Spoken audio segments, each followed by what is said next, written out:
Vous êtes-vous déjà demandé pourquoi les trahisons les plus douloureuses viennent souvent de ceux en qui nous avons le plus confiance? Non pas des inconnus, mais de ceux qui nous sourient chaque matin, de ceux qui nous tiennent la main tout en complotant pour nous vendre afin d'assurer leur propre survie. Ce récit n'est pas seulement l'histoire d'une jeune fille aveugle, c'est l'histoire d'une confiance brisée menant à une justice divine. C'est le récit de la façon dont ce qui était destiné à détruire une personne devient l'instrument même de son salut. Et comment un milliardaire, noyé dans la culpabilité et la solitude, rachète sans le savoir la fille qu'il avait abandonnée. Alors, avant de passer votre chemin, demandez-vous, et si la personne que vous avez le plus ignorée dans votre vie était celle que le ciel vous a envoyée pour vous guérir? Cette histoire n'est pas une fantaisie.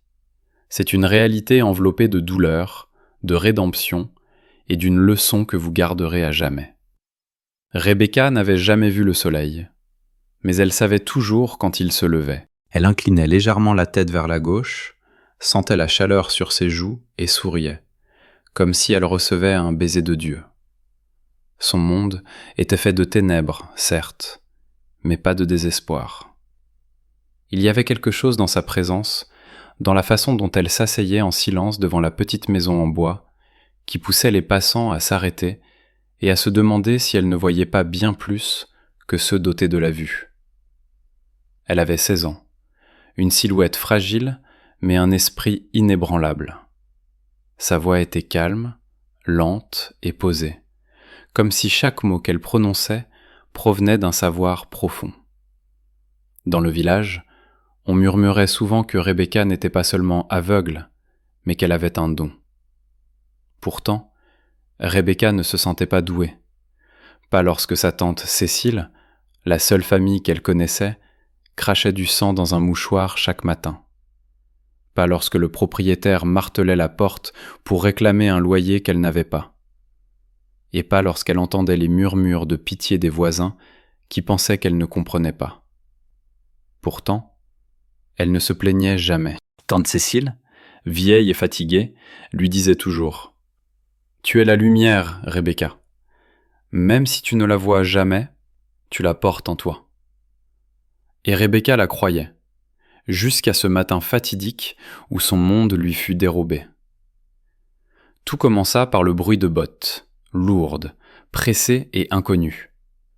Rebecca était assise seule près du puits, les mains jointes sur ses genoux, lorsqu'elle sentit une ombre soudaine. Avant qu'elle ne puisse ouvrir la bouche pour appeler à l'aide, une main rugueuse la bâillonna. Elle voulut crier, mais le chiffon qui couvrait son visage dégageait une odeur âcre et doucereuse. Puis, les ténèbres l'emportèrent plus loin qu'elle ne l'avait jamais été. À son réveil, le sol bougeait sous elle. Elle était dans une camionnette, les yeux bandés, bien que cela ne changeât rien pour elle. Ses mains étaient liées, sa bouche entravée. Elle essaya de parler, mais seul un sanglot étouffé s'échappa. « Reste tranquille », grogna un homme à côté d'elle. « Tu as de la chance que quelqu'un soit prêt à payer le prix fort pour toi. » Elle se figea, non pas à cause de la menace, mais à cause de la voix. Elle connaissait cette voix. Stéphane. Il passait souvent voir tante Cécile. Il avait un jour offert un peigne à Rebecca en lui disant qu'elle avait les plus beaux cheveux qu'il ait jamais vus. Et maintenant, il la vendait. Elle ne pleura pas. Elle ne supplia pas. Au lieu de cela, elle inspira lentement et murmura dans un souffle. « Les méchants vendent toujours ce qu'ils ne comprennent pas. » Mais Stéphane n'entendit pas. Et même s'il l'avait fait, il n'aurait pas compris. Pas encore. Monsieur Arnaud était assis seul dans son immense bureau, entouré de murs de verre et de silence. Son manoir, situé dans les quartiers huppés de la capitale, surplombait l'océan. Pourtant, même le fracas des vagues ne pouvait apaiser le vide qu'il portait en lui. Les tableaux de maître, les lustres en cristal, le bureau en acajou importé, rien de tout cela ne comptait. Pas quand le rire avait déserté sa maison. Pas quand l'écho de la voix d'une fille manquait depuis plus de 15 ans. Son personnel marchait sur des œufs. Il savait qu'il ne fallait pas la mentionner. Elle s'appelait Hélène. Sa femme, partie sans explication, sans avertissement, ne laissant derrière elle qu'une note et un bébé. Rebecca. Mais le bébé avait disparu lui aussi, enlevé, perdu, ou pire. Il ne l'avait jamais vraiment su.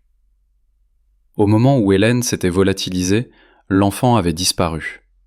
Arnaud avait dépensé des millions pour la retrouver. Détective privé, police, récompense. Personne n'avait de réponse. Il s'en voulait, non seulement de l'avoir perdue, mais d'avoir repoussé Hélène. Il était plus jeune alors, impitoyable, consumé par la richesse, le pouvoir et l'ego. La paternité ne l'avait pas adouci. Au contraire, il avait traité Hélène comme un trophée et l'enfant comme une contrainte, jusqu'à ce que les deux ne soient plus là. Aujourd'hui, à 52 ans, Arnaud était toujours un lion dans le monde des affaires. Mais à l'intérieur, il n'était qu'un homme vide. « Monsieur » dit une voix par l'interphone, « ils sont arrivés avec la jeune fille. » Il ne bougea pas tout de suite. Il fixa le verre de cognac sur sa table, puis se leva lentement et ajusta ses boutons de manchette en or, froid symbole d'une vie qui n'avait aucun sens sans famille. Lorsqu'il entra dans le salon, Stéphane attendait, tenant une petite valise et évitant son regard.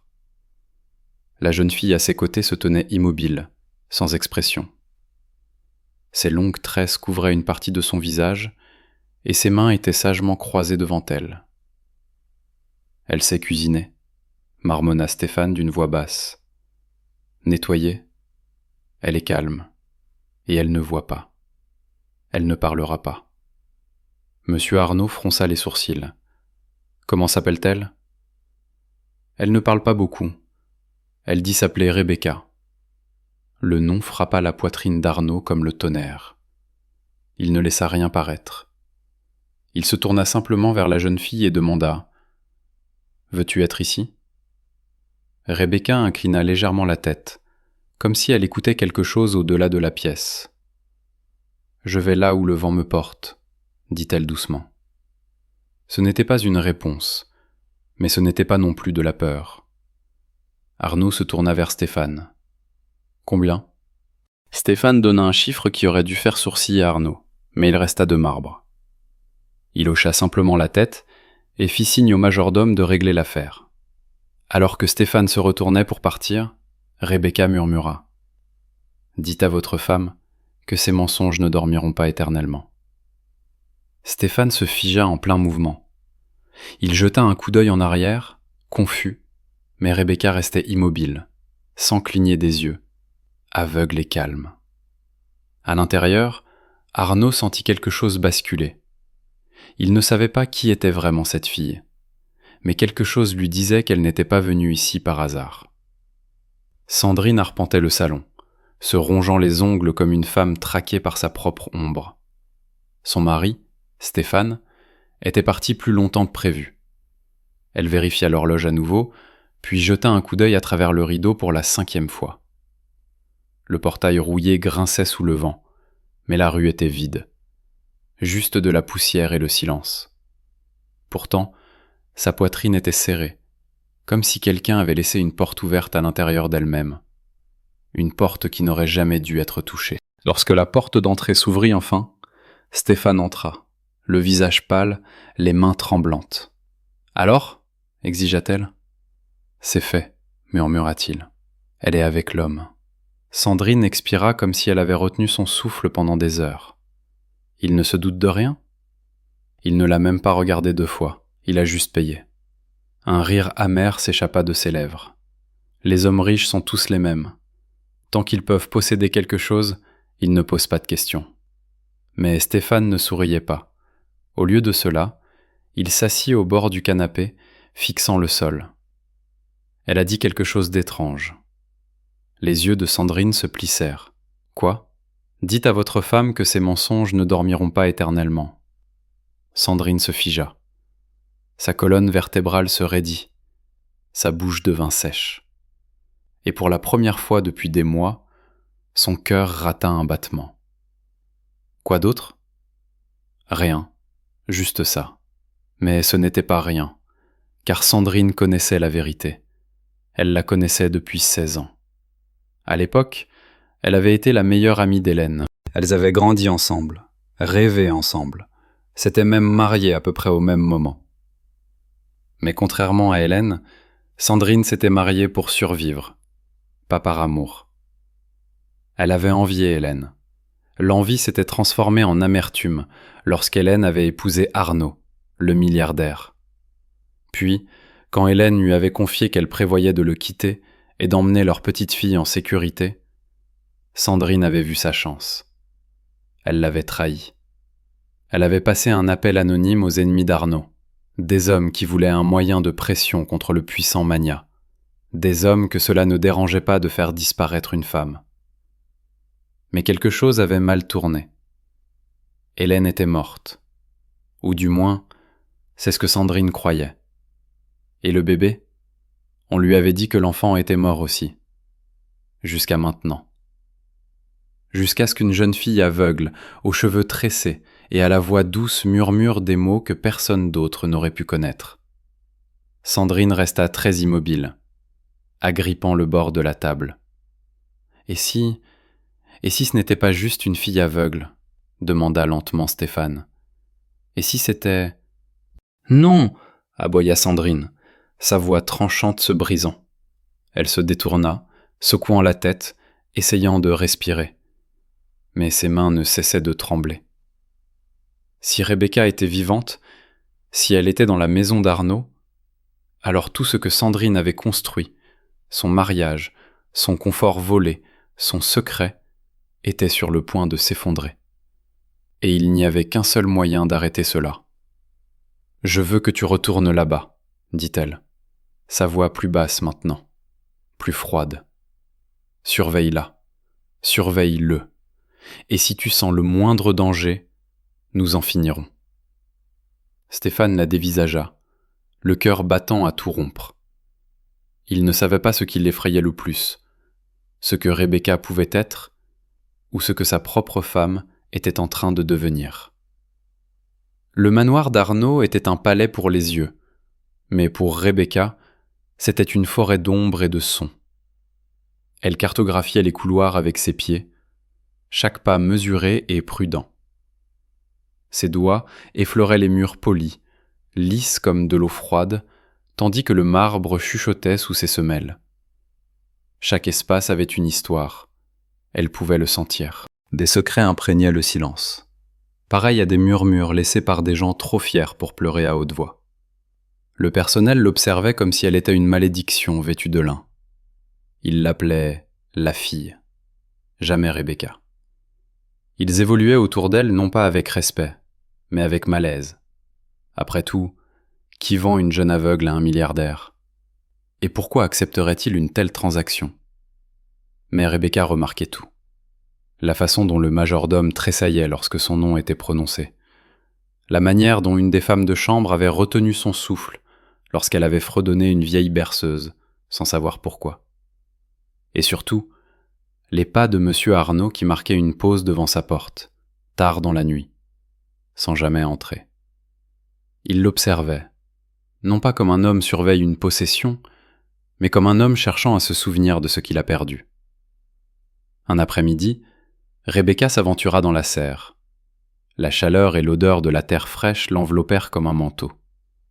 Elle se laissa tomber sur un banc, le visage tourné vers le soleil, les yeux clos, les mains croisées sur ses genoux. C'est à ce moment-là qu'Arnaud lui adressa enfin la parole. « Vous êtes assise là comme si vous étiez chez vous, dit-il, gardant ses distances. Rebecca ne tressaillit pas. Je vais là où le vent me porte, mais parfois, le vent nous ramène à la maison. » Le souffle d'Arnaud se coupa. Sa voix était différente, douce mais délibérée, comme si elle n'était pas façonnée par un simple vocabulaire, mais par une vérité intrinsèque. « Vous parlez par énigme, » murmura-t-il. « Seulement lorsque la vérité est trop douloureuse à entendre pour les autres. » Il vint s'asseoir près d'elle, pas trop près, mais suffisamment pour rompre l'isolement.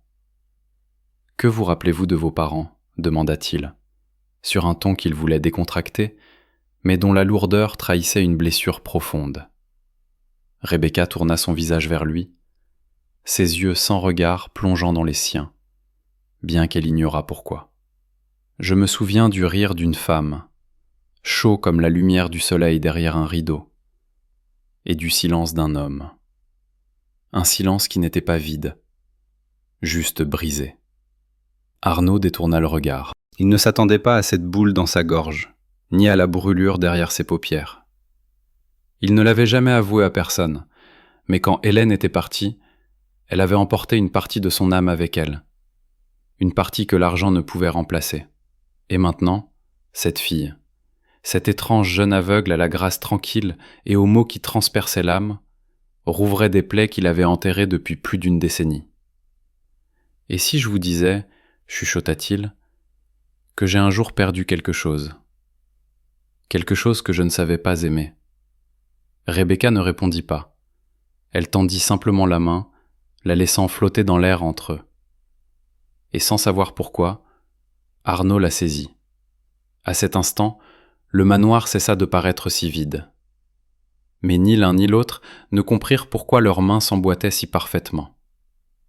Pas encore. Cette nuit-là, Arnaud ne put trouver le sommeil.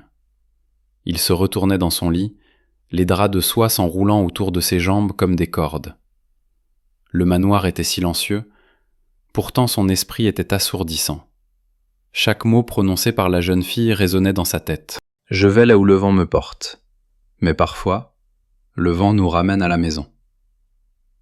Il se redressa, passa une main dans ses cheveux et ouvrit le tiroir de sa table de nuit. Un tiroir qu'il n'avait pas ouvert depuis des années. À l'intérieur, sous de vieilles montres, des pièces étrangères et des boutons de manchette oubliés, reposait un petit album photo relié en cuir. Il le fixa un long moment avant de le sortir. La poussière s'accrochait à la couverture comme un souvenir refusant de s'effacer. Lentement, Arnaud l'ouvrit. La première page contenait la seule photo de trois, lui, Hélène et le bébé. Il se souvenait de ce jour. Hélène l'avait supplié de prendre la photo. Il avait grommelé, agacé par l'appareil, le retard, la chaleur. Mais elle avait insisté. Il avait à peine regardé l'enfant à l'époque, trop concentré sur ses appels professionnels et ses conseils d'administration. Mais maintenant, en fixant l'image, il remarqua des détails qui lui avaient échappé. Les doigts du bébé étaient fermement agrippés au collier d'Hélène. Le même collier que Rebecca portait aujourd'hui. Il cligna des yeux. Ce n'était pas possible. Il tourna la page, Hélène tenant le bébé près du jardin, l'enfant tendant les bras vers la lumière du soleil. Le souffle d'Arnaud se bloqua dans sa poitrine. Il y avait quelque chose dans le visage de l'enfant. La même douceur autour de la bouche, la forme du nez, l'angle de la mâchoire, les mêmes traits que Rebecca. Ses mains tremblaient en refermant l'album. C'était impossible, n'est-ce pas? Mais en lui, une tempête se levait. Il se leva et marcha jusqu'à son bureau privé, où une boîte de vieux dossiers d'investigation prenait la poussière dans un coin. Il ouvrit celui étiqueté « Disparition Hélène ». À l'intérieur se trouvait le bracelet de naissance de l'hôpital, de vieux rapports de police et un tuyau anonyme qui avait été écarté des années auparavant. La femme et l'enfant ont été aperçus près de Saint-Valery. Une femme nommée Cécile pourrait savoir quelque chose. Cécile. Le même nom que Rebecca avait mentionné une fois en passant. Ma tante Cécile chantait cette chanson. Arnaud agrippa le bord du bureau alors que la vérité commençait à s'assembler pièce par pièce. Était-ce possible? La jeune aveugle dans son manoir était-elle sa propre fille? À cet instant, la porte grinça. Rebecca se tenait là, la tête légèrement inclinée, comme si elle sentait que l'atmosphère avait changé. « Vous êtes réveillé ?» dit-elle doucement. « Les fantômes le sont aussi, » murmura-t-il. Rebecca fit un pas en avant. Certains fantômes ne se réveillent que pour révéler la vérité. Il la regarda, non plus comme une domestique, non plus comme une étrangère, mais comme un père voit l'écho de quelqu'un qu'il a aimé et perdu. « Qui êtes-vous, Rebecca ?» demanda-t-il, sa voix à peine un souffle. Elle lui offrit un sourire triste. « Je suis l'enfant qui n'était pas censé disparaître. » Sandrine fixait son reflet dans le miroir, mais la femme qui la regardait en retour lui était étrangère. Son rouge à lèvres était impeccable, ses boucles d'oreilles scintillaient, et sa robe épousait sa silhouette comme une seconde peau. Mais sous cette surface, il y avait une fissure, une brèche profonde et laide que même son maquillage ne pouvait dissimuler. Elle avait passé les 16 dernières années à bâtir une vie sur un mensonge qui lui avait apporté richesse, respect et sécurité. Mais maintenant, une jeune aveugle au nom trop familier menaçait de tout réduire en cendres. Elle claqua le tiroir et saisit son téléphone. Stéphane répondit après 3 sonneries, la voix pâteuse. « Nous avons un problème, » dit-elle froidement. « Je sais, » soupira-t-il. « J'ai observé. Arnaud passe du temps avec elle. Il la regarde, il lui a même tenu la main dans le jardin. » Les jointures de Sandrine blanchirent autour du téléphone. Elle l'atteint. Elle est intelligente. C'est comme si elle savait déjà qu'elle est chez elle. Elle n'est chez elle nulle part, coupa sèchement Sandrine. C'est un vestige, un spectre. Si Arnaud découvre qui elle est vraiment, il nous détruira. Alors, commença Stéphane, hésitant, nous devons agir avant que cela n'arrive. Tu veux dire ? Oui. Le silence envahit la ligne. Sandrine, nous avons fait des choses terribles, mais un meurtre ? Ce n'est pas un meurtre, siffla-t-elle, c'est un nettoyage. Nous ne faisons que régler ce qui aurait dû être terminé il y a des années. Stéphane ne répondit pas. Il se souvenait des paroles de la jeune fille. Dites à votre femme que ses mensonges ne dormiront pas éternellement. Il ne pouvait se défaire du sentiment que Rebecca n'était pas juste une orpheline aveugle, mais quelque chose d'autre, quelque chose de divin. Pourtant, la peur de tout perdre était plus forte que la culpabilité. Sandrine reprit, sa voix désormais calme, glaciale. Il y a un homme à Marseille, discret, précis, aucune erreur. J'organiserai tout. Tu livreras la fille. Le cœur de Stéphane s'effondra. Et si Arnaud remarque son absence ? Nous dirons qu'elle est partie. C'était une fille des rues. Elle ne voulait pas être enfermée. Ça arrive tout le temps. Il déglutit difficilement. Quand ? Demain soir. J'enverrai le chauffeur. Tout ce que tu as à faire, c'est de la faire monter dans la voiture. Et ensuite, la voix de Sandrine devint tranchante comme une lame. Ensuite, plus personne n'entendra jamais parler d'elle. Elle raccrocha, puis se dirigea vers son coffre-fort, l'ouvrit et en sortit un mince dossier. À l'intérieur se trouvaient de vieux documents, le rapport de police original sur la disparition d'Hélène et une unique photo déchirée montrant un bébé enveloppé dans une couverture rouge. Sandrine la fixa, la mâchoire serrée. Elle avait détruit tant de choses pour se hisser là où elle était. Mais ce qui la hantait, ce n'était pas ce qu'elle avait fait. C'était le fait que, peu importe ses efforts, ce bébé finissait toujours par retrouver son chemin. Aveugle, mais jamais perdu. La soirée suivante se déploya comme du velours, lisse, silencieuse et trompeuse. Arnaud se tenait près de la fenêtre de son bureau à l'étage, feignant de lire un rapport financier. Mais ses yeux restaient rivés sur l'allée en contrebas. Rebecca venait de terminer son dîner. Elle était assise seule dans le jardin, une fois de plus. Son visage était tourné vers les étoiles, comme si elle les écoutait chuchoter. Quelque chose en elle le déconcertait, et pourtant, lui apportait la paix. Elle n'était comparable à personne qu'il eût jamais rencontré. Sa présence apaisait la maison. Même le personnel, bien que méfiant, avait commencé à parler d'elle à voix basse, avec une sorte de révérence. Pourtant, l'instinct d'Arnaud restait en alerte. Cet après-midi-là, il avait surpris une conversation. Le chauffeur de la maison, Charles, avait reçu un appel mystérieux.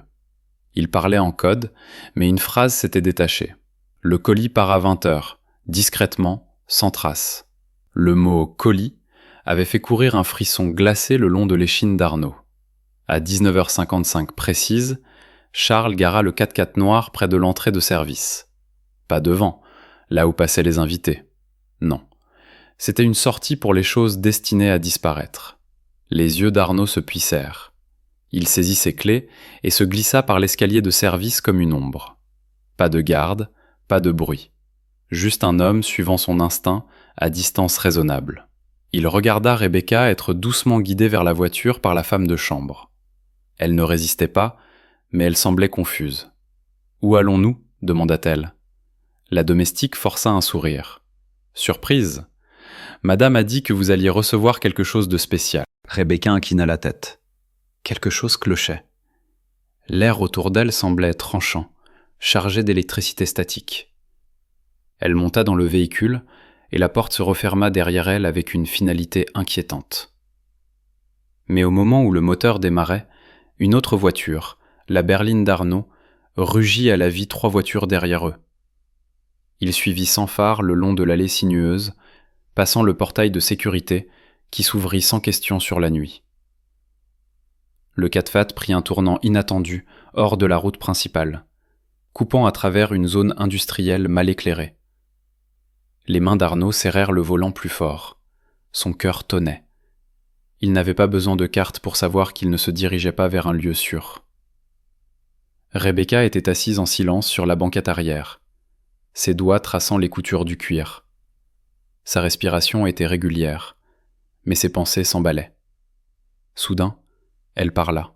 « Dites-moi, Charles, quel est le prix d'une âme de nos jours ?» Charles tressaillit sur son siège. « De quoi parlez-vous » marmonna-t-il. Rebecca eut un faible sourire. Ceux qui vendent des êtres humains pensent toujours qu'ils livrent une marchandise, sans savoir qu'ils marchent droit dans le feu. Charles la regarda dans le rétroviseur, la sueur commençant à perler sur son front. C'est alors que des phares s'allumèrent derrière eux. Une berline noire approchait, gagnant du terrain. Dans un moment de panique, Charles donna un coup de volant à droite, manqua le virage, et le 4x4 crissa en dérapant vers le bord d'un pont inachevé. Les pneus hurlèrent, le moteur rugit, et la voix de Rebecca traversa le chaos, calme et certaine.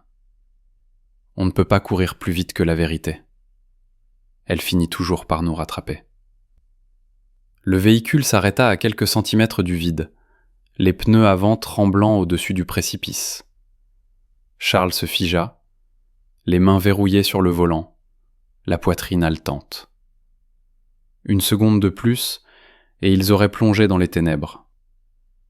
Derrière lui, Rebecca restait impassible. Son visage était légèrement tourné sur le côté, comme si elle s'était attendue à tout cela. La berline d'Arnaud s'arrêta quelques mètres derrière. Il en sortit. Pas de garde, pas d'armes, juste un père déchiré entre la fureur et l'incrédulité. Il s'avança vers le 4x4 d'un pas lent et délibéré. Le vent hurlait autour d'eux, et l'air épais de la nuit bourdonnait de danger. Mais la voix d'Arnaud, lorsqu'il parla, était basse, contrôlée, mortelle. « Ouvrez la porte. » Charles hésita. Il regarda à nouveau dans le rétroviseur et vit quelque chose dans les yeux d'Arnaud qui le brisa. Pas de la rage, pas de la peur, mais une reconnaissance absolue. Charles obéit. Rebecca sortit lentement, ne cherchant aucun appui. Guidée seulement par le vent, elle se tourna vers le son de la respiration d'Arnaud, puis fit un pas en avant. « Je vous l'avais dit » fit-elle doucement. « La vérité nous rattrape. » Arnaud la fixa sous le clair de lune. Son visage, la courbe de sa mâchoire, la façon dont elle inclinait la tête exactement comme Hélène le faisait. Il ne pouvait plus parler. Alors, Rebecca plongea la main dans sa poche et en sortit un petit objet enveloppé de velours. Elle le lui tendit. Les doigts d'Arnaud tremblèrent en le déballant. À l'intérieur se trouvait un minuscule médaillon en argent, le même qu'il avait offert à Hélène pour leur premier anniversaire de mariage. Il contenait une photo fanée de lui, d'Hélène et d'un bébé enveloppé de rouge. Son souffle se coupa, ses genoux flanchèrent. Il recula, serrant le médaillon comme s'il s'agissait de sa propre vie. « Non, » murmura-t-il, « ce n'est pas possible. » Mais Rebecca s'avança, tendant la main. « Vous avez donné ceci à ma mère ?» dit-elle d'une voix posée. « Le jour où vous lui avez promis de changer. Promesse que vous n'avez jamais tenue. » Les yeux d'Arnaud s'emplirent de larmes. « Je ne savais pas. Je ne savais pas qui t'avait prise. » Elle savait qu'il le ferait. C'est pour ça qu'elle a fui. Les lèvres d'Arnaud tremblèrent. Il tomba à genoux sur le gravier, incapable de retenir ses pleurs. « Rebecca, ma Rebecca. » Elle toucha doucement son visage. « Il n'est pas trop tard pour être retrouvé, papa. Même si j'étais perdu. » Derrière eux, Charles se glissa hors de la voiture, les mains en l'air. « Je ne savais pas, » balbutia-t-il. « On m'a juste dit de conduire, c'est tout. » Arnaud se tourna lentement, se relevant. « Qui a donné l'ordre ?» Charles hésita, puis prononça un seul nom. « Sandrine. » Un silence s'ensuivit, si lourd qu'il aurait pu briser le ciel. Rebecca se tourna de nouveau vers le vent, ses yeux sans regard empreints de calme. « J'avais dit à Stéphane que ses mensonges ne dormiraient pas éternellement. » Et à cet instant, Arnaud comprit. Il avait acheté une jeune aveugle pour en faire une servante, mais l'univers lui avait envoyé une fille pour lui ouvrir les yeux. Sandrine se tenait dans le couloir, vêtue de soie, mais son cœur était de pierre. Le manoir était trop silencieux. Elle aurait déjà dû recevoir un appel de Charles, un signal, quelque chose pour confirmer que la fille aveugle avait disparu pour de bon. Au lieu de cela, elle n'entendait que le tic-tac de l'horloge comtoise dans le salon et le bruit lointain de pneus sur le gravier. Elle se précipita vers le balcon et regarda en bas. La berline noire d'Arnaud s'engageait dans l'allée. Derrière elle, le 4x4. Son sang se glaça. Arnaud sortit le premier, mais ce n'était pas son expression qui lui glaça le dos. C'était son silence, froid, lourd, résolu, comme un verdict sur le point d'être prononcé. Puis Rebecca sortit, vivante, intacte, se tenant droite. Sandrine recula du balcon, comme si la présence de Rebecca l'avait giflée. Ses talons claquèrent contre le marbre alors qu'elle reculait dans le salon, cherchant aveuglément un équilibre. Mais rien dans ce manoir ne pouvait apaiser la tempête qui arrivait. Les portes s'ouvrirent à la volée. Arnaud entra, Rebecca suivit. Et derrière eux, Stéphane se tenait figé, déjà vaincu par le poids de ce qu'il savait inévitable. « Sandrine ?» dit Arnaud, sa voix calme mais tonitruante. « Tu as une confession à faire. » Sandrine essaya de sourire, tenta de tordre sa bouche pour retrouver le charme répété qu'elle utilisait depuis des années. Quelle est la signification de tout ceci ? Arnaud ne scia pas. Il sortit le médaillon de velours de sa poche et le posa doucement sur la table en verre. Ceci appartenait à Hélène. Le regard de Sandrine vacilla. Puis Rebecca s'avança. Sa voix était douce, mais elle résonna dans la pièce comme un jugement. Tu étais son amie. Tu savais qu'elle fuyait, mais tu leur as dit où la trouver. La mâchoire de Sandrine se contracta. Mensonge, chuchota-t-elle. Elle est morte à cause de toi, continua Rebecca. Et tu leur as dit que j'étais morte aussi, pour pouvoir voler la vie qui nous appartenait. Arnaud se tourna lentement vers sa femme, les yeux assombris par une douleur trop profonde pour les mots. Tu m'as dit que l'enfant n'avait jamais été retrouvé, dit-il. Tu m'as regardé faire mon deuil, et tu n'as rien dit. Les lèvres de Sandrine tremblèrent. J'ai fait ce que je devais faire, pour notre avenir. Penses-tu que tu serais là où tu es sans moi? Penses-tu que tout cela existerait? Arnaud secoua lentement la tête. Tu as raison. Rien de tout cela n'existerait, y compris le monstre que tu es devenu. Le silence engloutit la pièce.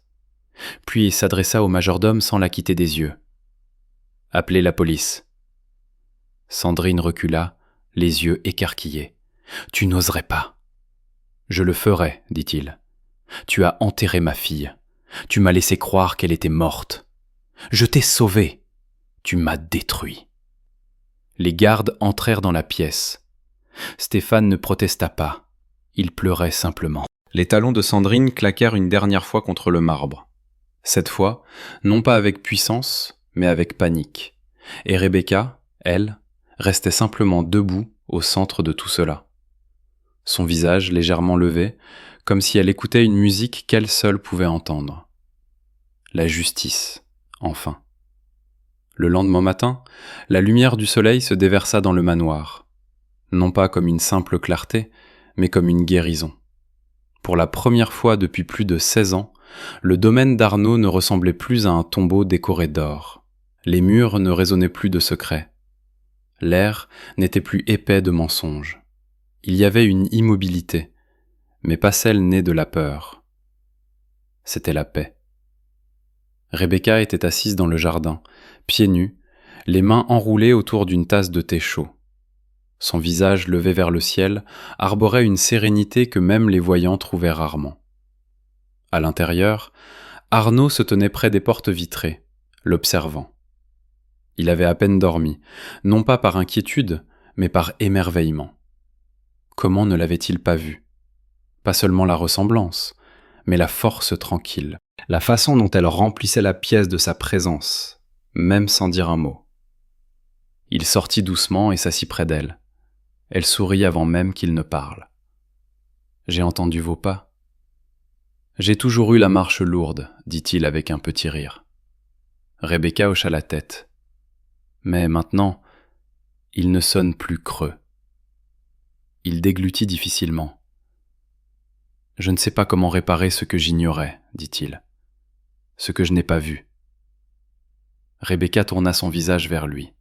« Vous voyez maintenant ? C'est suffisant. » Il marqua une pause, scrutant son visage. « Je veux que tu restes ici. Pas comme invitée, pas comme servante. Comme ma fille. Ma famille. » Elle ne parla pas tout de suite. Au lieu de cela, elle plongea la main dans sa poche et en sortit un objet enveloppé dans un tissu.